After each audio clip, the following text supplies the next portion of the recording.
Hey y'all, we have world title matches, mamas fighting, factions falling apart, and all of the drama. This is Steph and Cat Talk Wow.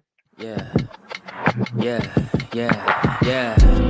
Making her way to the mic. They start dimming the lights. You start feeling alright. From Birmingham, home of the Teddy Longs and the Ruben Studders. More once you discover. For all of the lovers, Whitney Houston and Roman Reigns. For all of the lovers of Mickey James and Marvin Gaye. For all of the lovers of Sasha Banks, Janelle Monáe, Silk, Sonic, and Paige. Allow me to say, look, I just found a place, sweet escape. Every one of us, I was kinda late, so I just made it off the struggle bus. Walking by the fake, cause I know.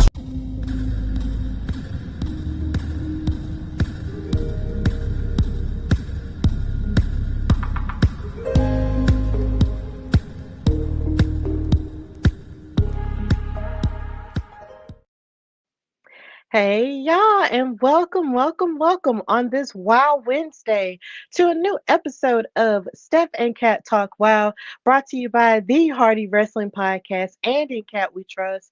Sadly, it's just me, it's Stephanie Hardy, host and creator of the Hardy Wrestling Podcast, contributing writer for Daily DDT, and color commentator featured on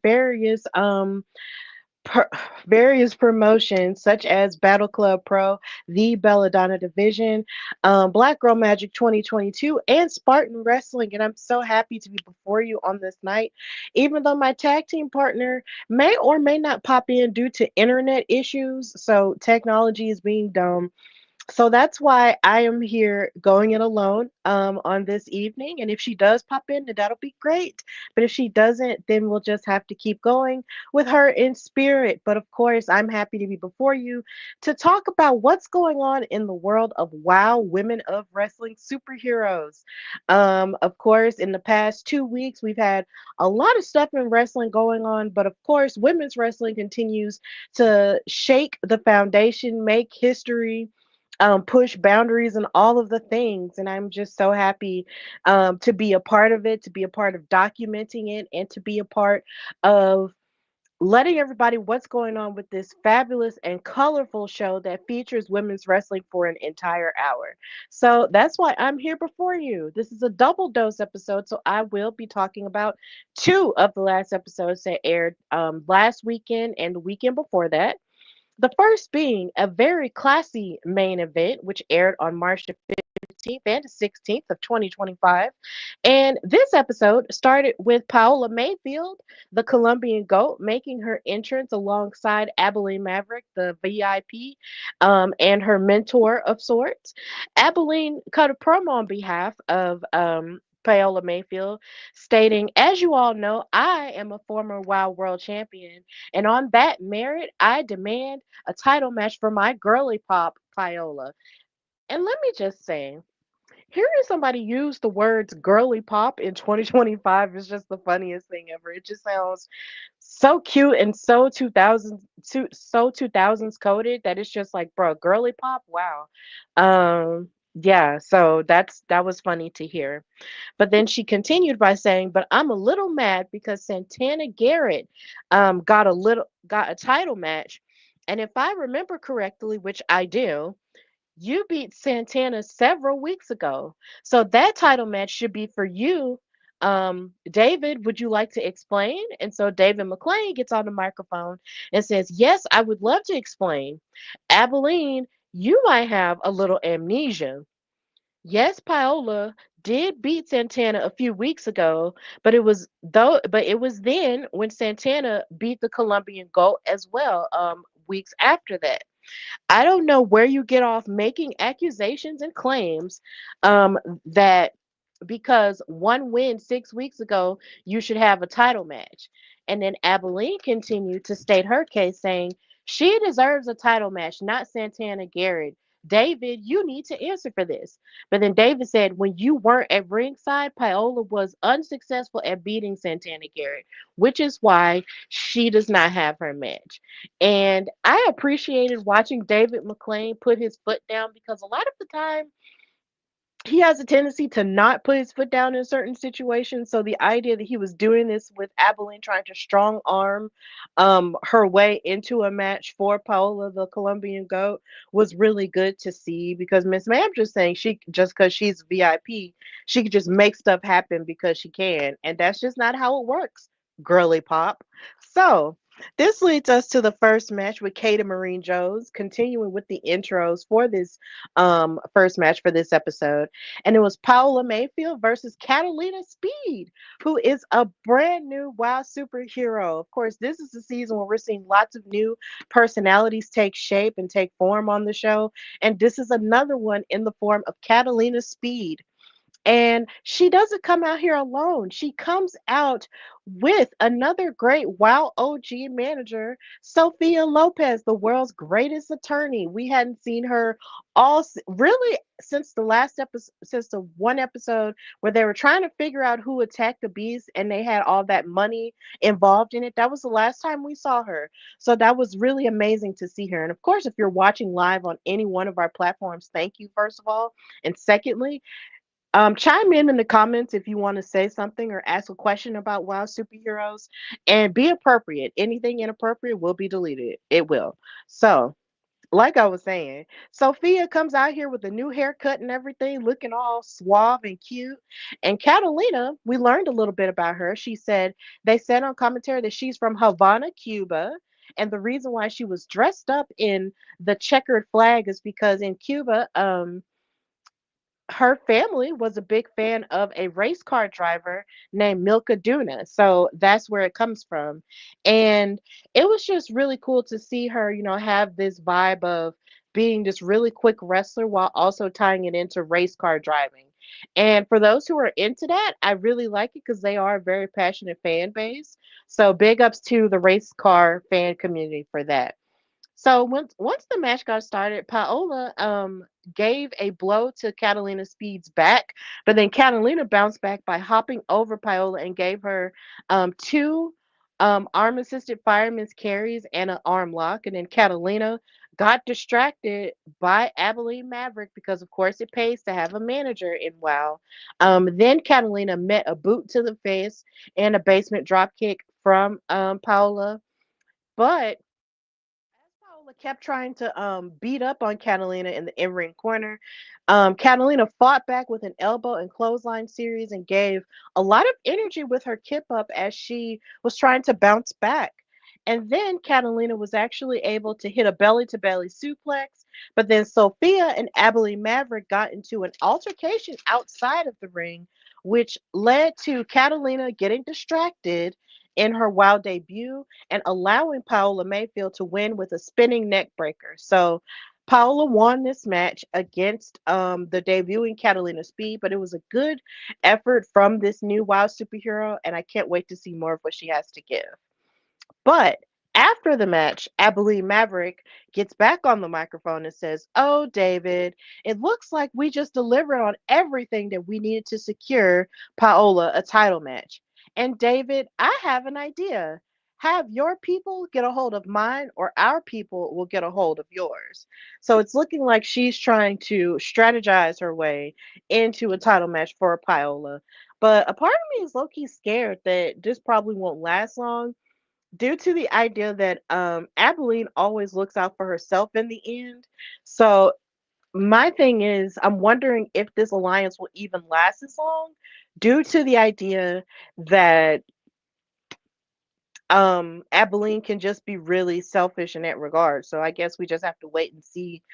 But as we go further into the episode, we get more into the title picture a little bit later. So after this, we go into match number 2, which was Fury and Magnificent Miranda Mirage going up against a newly formed tag team of Ashley Blaze and Kara Kai. And before this match got started, they showed a recap of Top Tier's attack onto Terra Strike, and why she's out of action.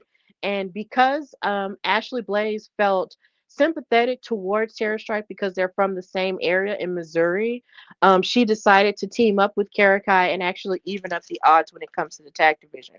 So the match started with Miranda and Karakai, and Karakai was lighting up Miranda with a lot of kicks. Um, M3 decided to catch a kick, but then Kara actually wound up kicking her back, and then M3 tagged Fury in, and Fury was able to get a kicking series in on Karakai as well. But the thing about Ashley Blaze is that there's a little bit more fire in her this go around when it comes to her tag team work, because she is willing and ready to prove that she is ready to take down top tier and anyone else who stands in her way. So she assisted Kara, in breaking up counts, and she wound up hitting a Hurricanrana onto Fury, who then tagged in Miranda Mirage, and then Ashley did give did actually give some feet power to Fury and Miranda. Actually lifted up M3, who then tried to tag Fury, and then Fury actually backhanded um Ashley, which looked really fierce at contact. Like she went pow across her face, and I was like, oh, that looked like a fist instead of a slap. But those hits, bro. Then you have Fury and Miranda Mirage going on the attack. And Miranda mashed her foot against Ashley's throat and then hit a snapmare in order to gain the upper hand onto Ashley Blaze. But then Miranda went wrong by going for a spinning kick and then missed. But then she hit another, then tagged Fury back into the match. And then Fury started attacking Ashley's knee with the knee brace on it. And then she hit the headbanger's ball onto Ashley in a kick. But then Kara broke the count on behalf of Ashley. And then as Miranda tried to keep Ashley from her corner, Ashley fought her off in order to tag Kara back in. And then Kara hit a series of kicks as Fury broke the count. And then Ashley wound up getting back in and hitting the varsity TKO to Miranda Mirage in order to win the match. So the winners were Ashley Blaze and Kara Kai. And it's always refreshing to see them win these matches because of their motivations, of proving that they can be a top contender for the trios titles. But they couldn't even celebrate the victory because top tier attacked Karakai and Ashley Blaze with a double sharpshooter, the same sharpshooter they used to attack Tara Strike. And then they tried to break it up. Everybody tried to break it up. And then they attacked them, outside of the ring and everything. And it was just too much. And David McClain got on the microphone to say that he was going to fine them for attacking them again. And it was just really rough to watch. So I'm just like, bruh,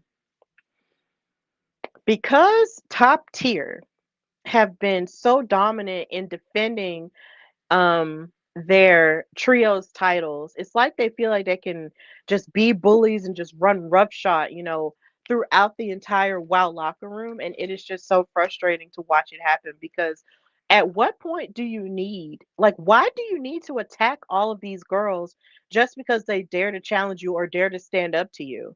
And it's really disappointing also on the part of Candy, on not, I mean, on the part of Crush, because at one point she was one of the nicest superheroes there, fighting through bullies who were, torturing her mentally and emotionally, and all of the above when she had that mess going on with Siren the Voodoo doll and those gloves that her grandma gave her, those boxing gloves. So now to see her transform into a bully herself, it's just really, really frustrating and just very disheartening to see. I think I just heard a pop, guys. So maybe tag team partner is here, but she's here with just audio. Kat, can you hear me? Um, well, hopefully she'll pop in, but it is very disheartening to see Crush act this way towards so many of the superheroes when at one point she was sort of like the pillar and the gateway that the newer girls had to fight in order to prove themselves in the WoW roster. So yeah, top tier has just gotten power drunk, and I can't wait for the Dojo Defenders and Ashley Blaze to give them a taste of their own medicine, even though it's looking like they might have a new partner down the line. But either way, it's just, I'm just getting tired of them just trying to run roughshod over everybody. So yeah, hopefully they'll get their just desserts pretty soon. So after that, we had a third match, and let me just say that in this episode, watching Kata Marie Jones, their ring announcer, with this beautiful white dress that's giving like summer bride was just giving me everything I needed. Like it just gagged me and I was just like, excuse me, how in the world are you here in this dress right now? She looked so pretty. But I wish I had a picture to show y'all, but it's okay. So, match number 3 in this episode had Scout Parker going up against Xena Phoenix. So, Scout Parker is of course formerly Ice Cold, and she has this new attitude now that she's been out in nature and stuff. And so her game has definitely gotten more grounded and even more good, like, and even better since she started at WoW a few seasons ago. So she really has been popping off.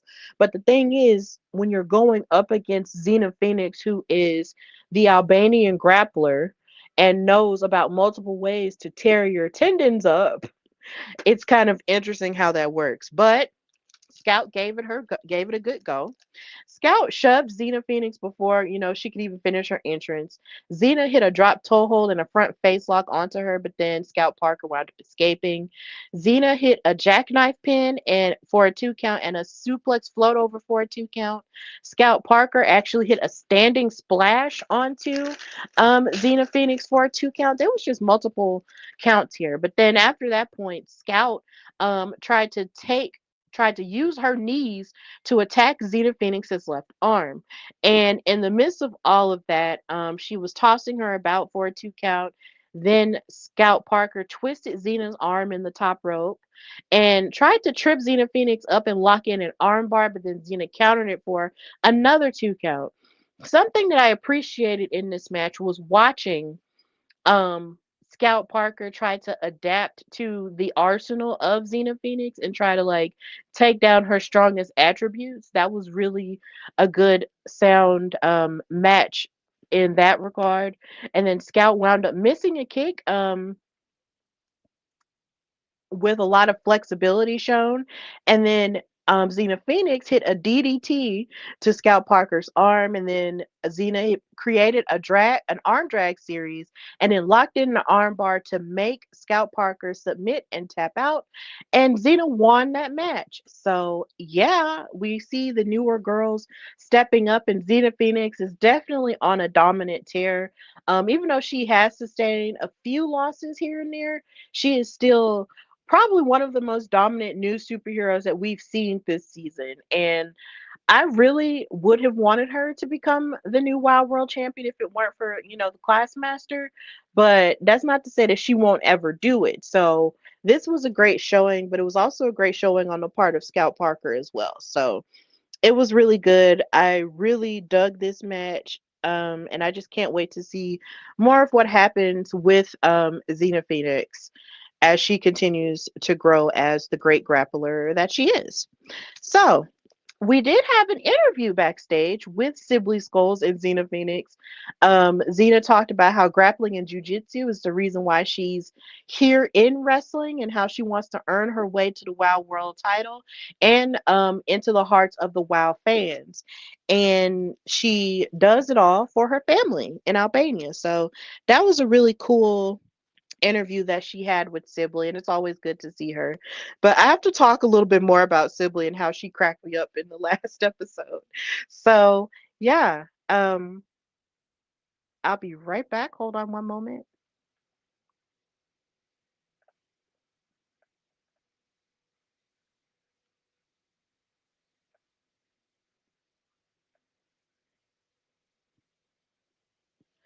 Okay, so after that, we get a backstage segment from the WoW Tag Team Champions, Big Rick Betty and Jesse Jones. And, well, actually, not a backstage segment. I'm sorry. They came out into the WoW arena to address the WoW fans and David McClain. Betty said, I don't care what you got to do, but you got to give me a match with Little Swaggy. You hear me? So, this is her asking for a match with her own child. Holly Swag. And this caught me all the way off guard because I'm just like, bruh, you want to fight and wrestle your own daughter? Like, what the heck? But it has happened in wrestling before. But it's just the principle like, whoa, Big Rick Betty and Holly Swag could very well fight. She said, in this ring, I want her hide. And David McClain said, "Are you saying you sure you want to fight your daughter?" And Betty says, "No, I'm saying I want to tear her hind all the way back to Jackson, Tennessee." And she sounded very adamant about it. So David actually made it happen. Um, so yeah, he agreed, and now we're getting the first ever. In the next episode, we will be seeing the first ever mother daughter match in the history of WoW. So, yeah, crazy stuff, crazy stuff. But the drama has escalated because Holly Swag just finds it in her heart to disrespect her mom every chance she gets. She spits in her face. She hits her with the sack of rocks and everything. So she turned her back on her. So she broke her heart essentially. So I definitely understand why she would want to get her lick back at her daughter in that way. So that's what we're going to be addressing in the next episode. So after this is over, we go backstage and we see Samantha Smart and the Classmaster, the Wild World Champion, um, planning on reducing Santana Garrett the old-fashioned way. But then Santana Garrett cuts a promo saying that she's fighting for the memory of her dad, who taught her to fight with honor, which is something that the Classmaster and Samantha Smart know nothing about.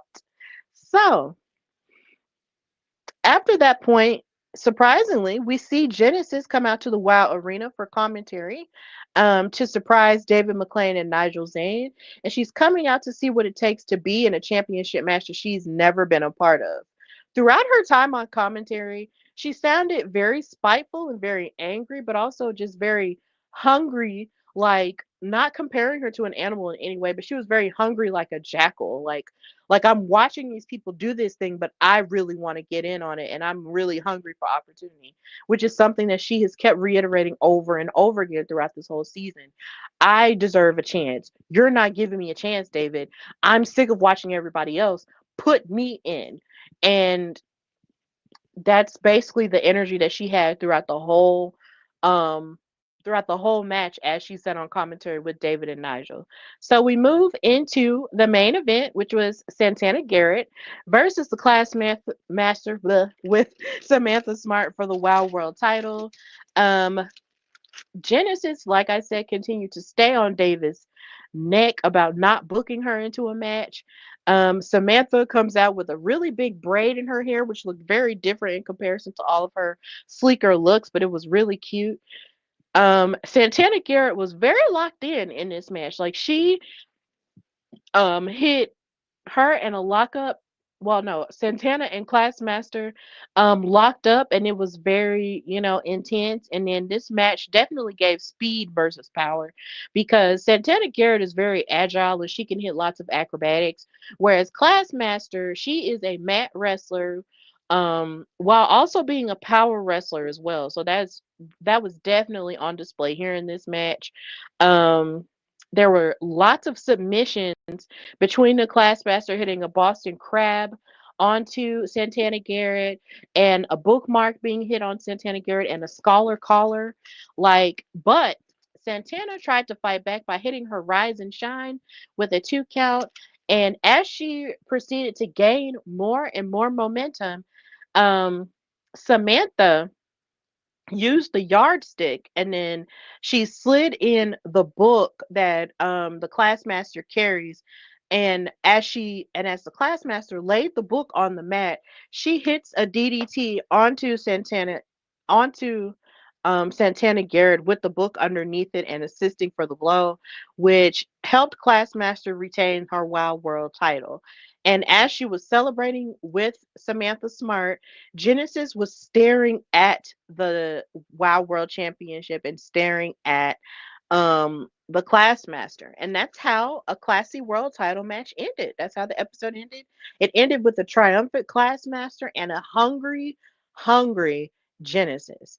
And yeah, but there seems to be a lot of the women, as I talk about the next episode, that seem to be pushing for their own world title opportunity. So Genesis really isn't the only one. So I'm wondering, how is it that David is really going to iron out who gets to be the contender for that? Because technically the number one contender should be Penelope Pink, um, after she won her match, but then you have Paola Mayfield, but then you also have Genesis as well. So I almost feel like they should put them in a triple threat just to see who is going to be the number one contender, or put all three of them in a fatal four way with the Classmaster and see who comes out on top. Either way, it's getting really tough in the WoW locker room for that WoW World Championship, and I'm definitely here for it. And Santana Garrett gave it a really great go, but she lost, and a Classmaster is still the champion. So, in the midst of this, I want to continue to encourage all of you viewers to give WoW Superheroes a chance if you have not watched it. I know that there's a lot of online discourse about women's wrestling and how certain stars are being booked and so many other things and stuff. Um, And all of that is definitely valid, but I would definitely encourage any wrestling fan, or any women's wrestling fan, to give WoW Superheroes a chance, because it's a full hour of women's wrestling.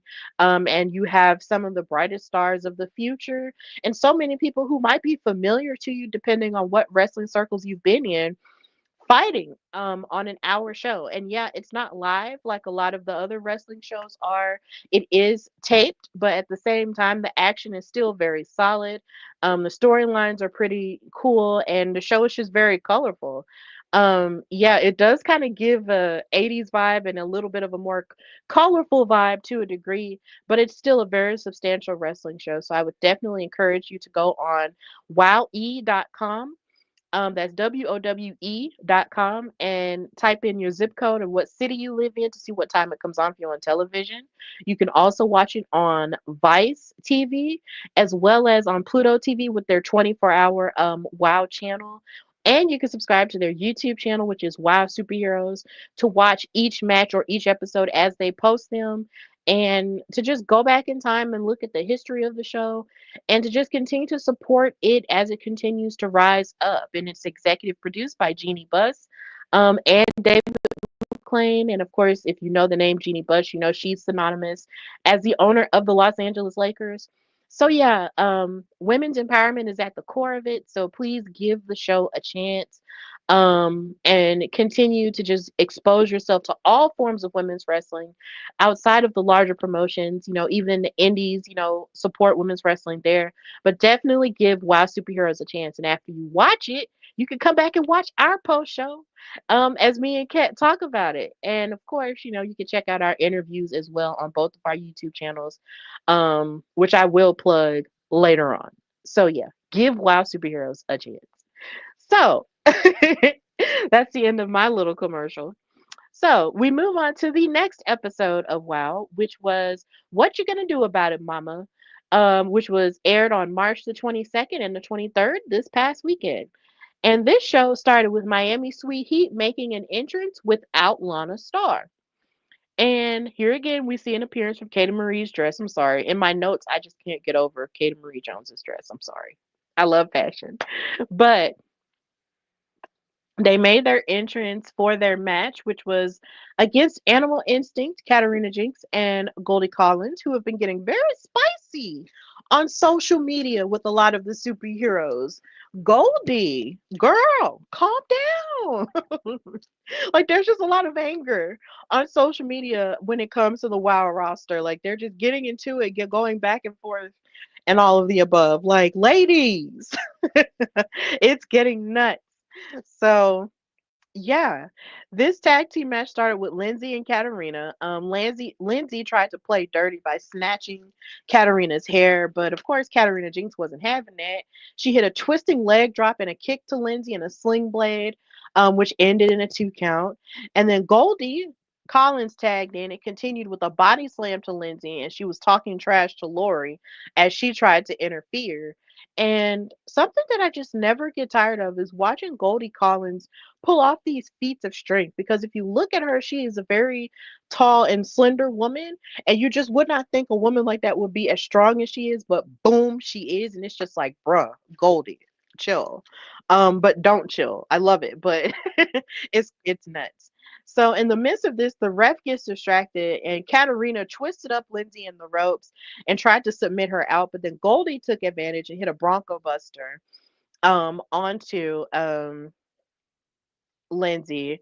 But then Lindsay and Lori were having to scramble for the advantage throughout the first half of this match. It was interesting to see because normally they're more calculated in their approach, but it seemed like anytime they were trying to get the upper hand, Goldie and Katarina would snatch it from them. It just seemed like they were scrambling in a way that we hadn't seen them scramble before. Then Goldie and Katarina hit a double suplex to both of the women and both of the twins. And then Lindsay rammed Katarina Jinx's back into the turnbuckles after lifting her up. And then she tagged in Lori, who choked and pinned Katarina. But then the twins splashed and clotheslined Katarina. And then hit an up and over onto Katarina using the ropes as assistance, but then Katarina then tagged in Goldie and then double clothesline and spine busted them, and then L and L hit the fab jab to Goldie after knocking Katarina off of the apron in order to win the match. So Lindsay and Lori are out here trying to prove that they really don't need Lana Star to do their bidding for them and do their cheating for them. So they proceeded to cut a promo afterward. And Lindsay said, "Y'all suck. Shut up. Y'all know we're the greatest." Well, well, well. How about that display of beauty, power, and greatness? You see, we don't need Lana. We're just fine without her, right, Lori?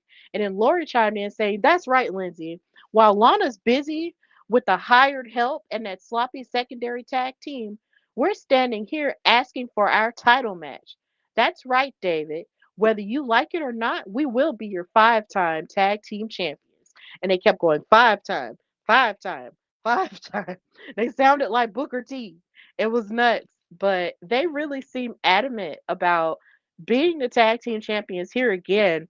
But my thing is, without Lana Star to do their bidding for them, how in the world will they get that opportunity against Big Rig Betty and Jesse Jones?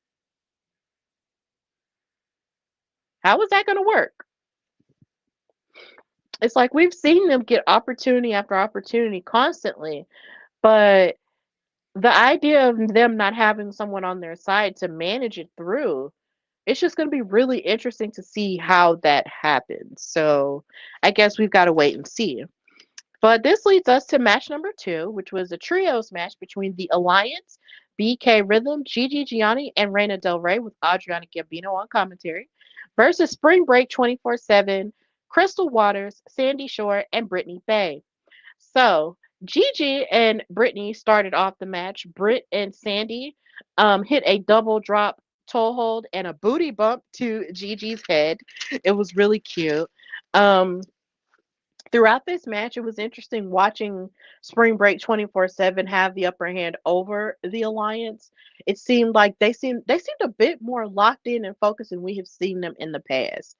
BK and Crystal had a back and forth with trading shots, but then Reina Del Rey interfered, and BK and Gigi attacked Crystal Waters. Gigi was trying to choke out Crystal, and then Crystal missed a crossbody, and then Reina Del Rey kicked Crystal in the back, and then Gigi kept giving chops in order to knock her down and punish her. They kept trying to keep Crystal Waters away from the corner, but then once she was able to tag Brittany Bay, Brittany gave a dropkick series to BK. Sandy took out all of the Alliance, but then they jumped back into the ring really quickly and then gave the Stu Knot Slam to Sandy Shore as punishment for trying to take them all out, and they wound up winning the match. And in the Alliance, with Adriana Gambino being the leader on commentary, David was asking Adriana, like, has you and the beef, what is the beef that you and Gigi Gianni once had, like, ironed out and over with? And Adriana said, look, I had to handle some business and I hated to leave my girl behind. So this is sort of my way of making up for it by having her, with me and stating that she is my Goomba. So they still, are proving to be a dominant team. But my thing is, with them being such a dominant team and a dominant trios team, what is their goal? have a primary goal?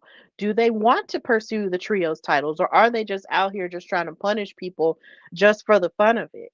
And also, I just want to know if we'll ever see Adriana Gambino get in the ring again, because she was one of my favorites when we started covering WoW. So the fact that she is now just being relegated to just being a manager, it's cute and everything, and I love her outfits and I live for her and everything, but I want to see her wrestle some more and see what that brings. And I just want to know what the alliance's primary goal is, because as of right now, we're just not seeing it. So I don't know, but it was interesting to see their dynamic going up against Spring Break 24/7, who gave it a great um go in that regard, but the alliance wound up winning out. So I'm getting to a funny part in this episode. So after this match, we went backstage with Sibley Skulls, who interviewed Daisy Lane and Chainsaw. And of course, Sibley was asking Daisy Lane how she felt going into their tag team match with Tiki Chamara and the Island Girl Kalaki. And Daisy Lane said that she felt great about the match and that she knows Tiki very well from her time with tagging with her, and that they, have the upper hand.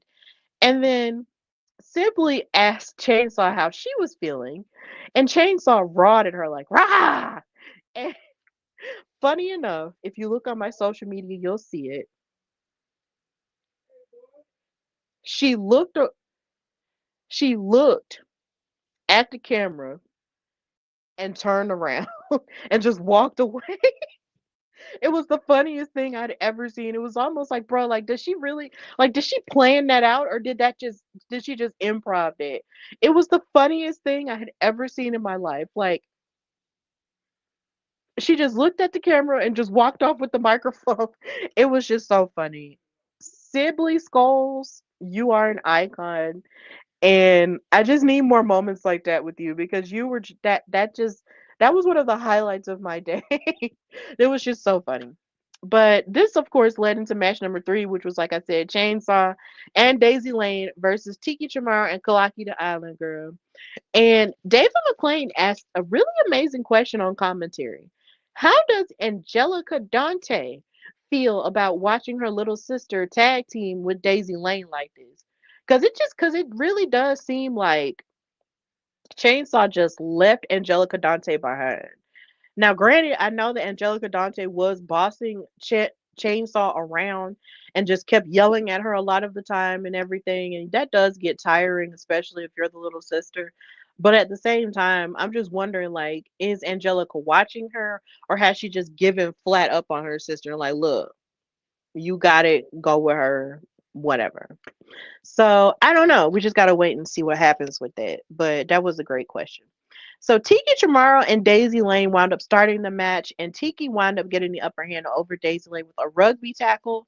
Kalaki tagged in and then slung Daisy around like a rag doll with her arms, which was interesting because Daisy Lane keeps coming out with this small doll that has these long arms, these stringy arms. Um, and that's just how Kalaki was treating her. And then she was trying to hit the surfboard move on her, but in the midst of that, Chainsaw runs over to the corner to Tiki and bites her leg. And it was just really scary to see that. And then the referee was distracted by that, and it was just a lot going on. It was a lot of chaos. Chainsaw then speared Kalaki, but then Tiki tagged in and attempted a sunset flip, but it was to no avail because, of course, Chainsaw is very imposing and hard to move. She is an immovable object. Chainsaw then tossed Tiki into the corner and hit a bonsai drop, and Daisy Lane attacked Tiki's knee and here again bit her leg, because that's their favorite thing to do, is biting. Um, then Tiki fought back with a headbutt, but then Daisy Lane pulled Tiki off of the apron, and then Chainsaw hit her chainsaw splash to Kalaki in order to win the match. And they proceeded to punish Kalaki even more with another splash, with Chainsaw throwing Daisy Lane into Kalaki, and it was just really crazy. So after that match ended, Daisy cut a promo stating that even though a lot of people in the WoW universe don't understand their relationship, she said that they have found support, encouragement, friendship, and most importantly, power in each other. And it's interesting how that sort of changed from what she said 2 weeks ago, where it really sounded like she was acting like she was like the puppet master over Chainsaw. It sounds like it's more of an equal relationship where both parties are giving each other something as opposed to her controlling Chainsaw just outright. So yeah. It's still a very interesting thing to look at. Um and just sort of process with them being a tag team. It's like every time I see them, they remind me of Alexa Bliss and Braun Strowman as a tag team, Team Little Big. Except of course now you have Daisy Lane sort of tapping into this darker side of her, and then you have Chainsaw just being more unhinged, without her sister reeling her in. So yeah, maybe they might go after the tag team titles next for all we know. So you just gotta wait and see. But yeah, their friendship is really crazy. And speaking of other crazy things, we did get a recap of Tara Strike and her attack by Top Tier again. And backstage, we saw Ashley Blaze and Kara Kai calculating how they're going to get back at Top Tier for attacking Tara, and also, getting the upper hand with Xena Phoenix. But then even with that, you saw Ashley Blaze sort of wincing and in pain as if she had been injured a little bit by Top Tier in their attack. And then Kara said, "Are you okay?" And then Ashley was like, "Yeah, I'm fine."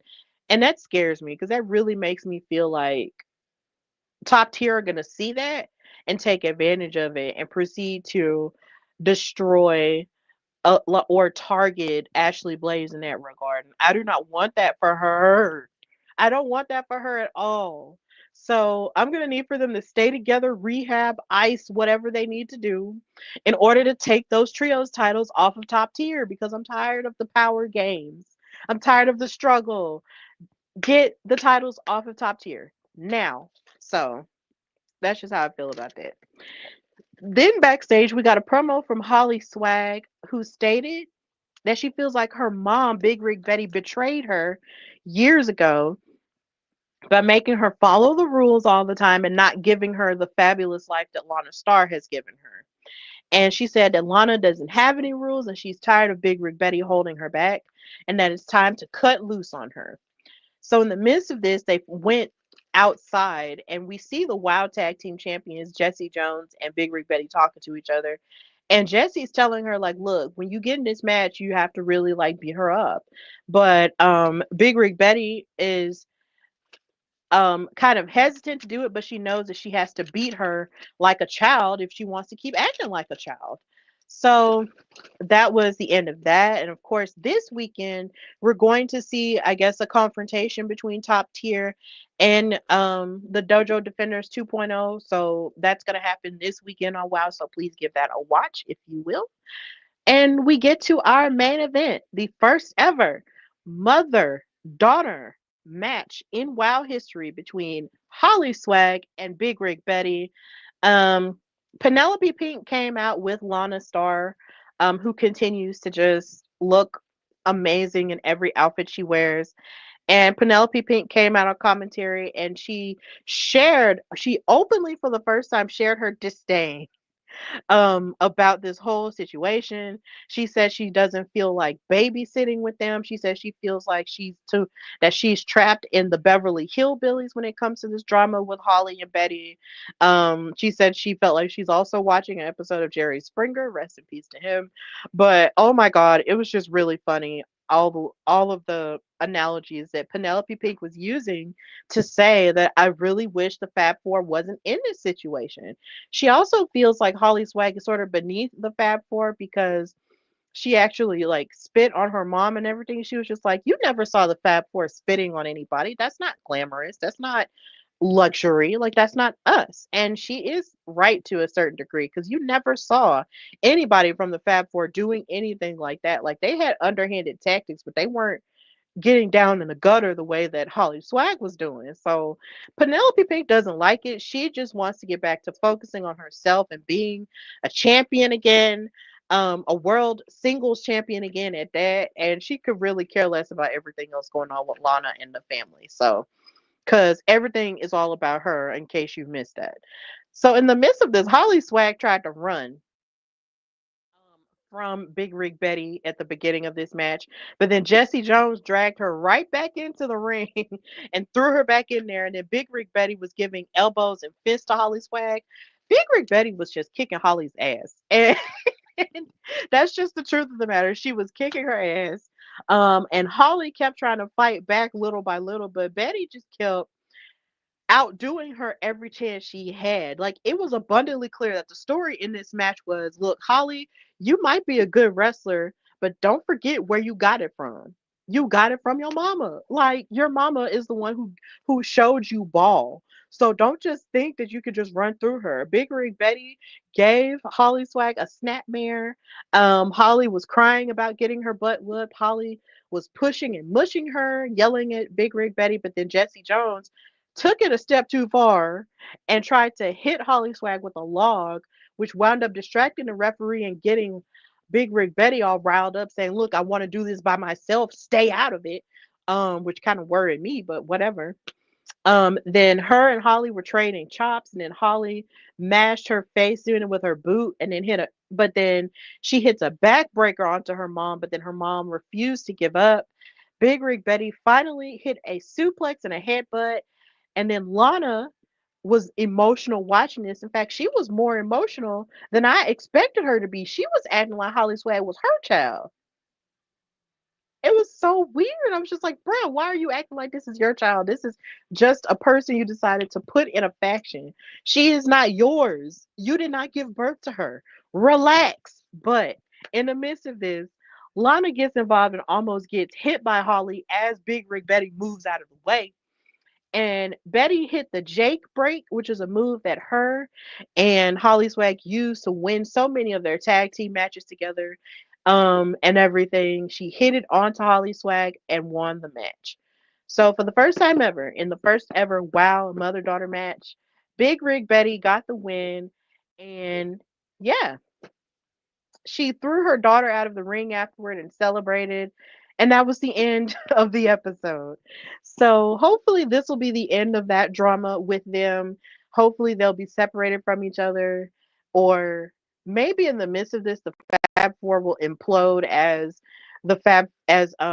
Miami Sweet Heat continue to find their groove by themselves, and Lana Star is super focused on Penelope and Holly. Like, who knows what could happen in the next few weeks, but in the end, at least Big Rig Betty can get back to focusing on being a tag champion with Jesse Jones. Because that's the main thing. Like, these two women are champions. Like, they should be focusing on championship things and not family drama. So that's the end. So with that being the end, we've reached the end of our double dose episode of Steph and Cat Talk Wow. Thank everyone for watching live. Thank you so very much. And I hope you continue to watch this even after this goes off, after the live goes off. You can watch it later on both me and Katrina's YouTube channels. You can follow her at InCat We Trust. That's INKATW3. The E is a three. TRUST. Everywhere. Follow her there. You can also follow her on Twitch as well. She's trying to get her numbers up over there, so follow her there. And just continue to support her, even in her writing career with Daily DET. And she's also an author. Just continue to support her work too. And in the midst of that, you can find me, your girl Stephanie Hardy, on Instagram and Twitter at Queen Steph Hardy. You can follow the show, The Hardy Wrestling Podcast, on Instagram at Hardy Wrestling Podcast and on Twitter at Hardy Wrestle Pod. Um, I You can also read my articles on Daily DDT. Please check all of those out, as well as subscribe to my YouTube channel, as we are on the road to 500 subscribers. So subscribe to that channel and get notified every time something new happens. I was supposed to do an episode of HWP earlier this week, but I got some really great news that I will find a way to talk about this weekend, because I have to talk about it. I've posted about it, but I'd really like to talk about it in a deep and sincere way. And I got some good news today too. So there's so many new blessings in store, and I just cannot wait to get into the things and talk about it because it's great. So, of course, and also continue to support all of women's wrestling. Watch Wow Superheroes and support women's wrestling everywhere. Support your local indies. And of course, support your faves in their major promotions as well because the more support they get, the more women's wrestling continues to prosper. And also go see Queen of the Ring if you have not had a chance to. Please go see it and hurry up because it's an indie film. So because it's an indie film, it may only be in theaters for such a short period of time. But go see it, get the numbers up, watch the stuff. It's fantastic. So of course, this has been Steph and Cat Talk Wild, brought to you by the Hardy Wrestling Podcast and In Cat We Trust. And until next time, bye y'all.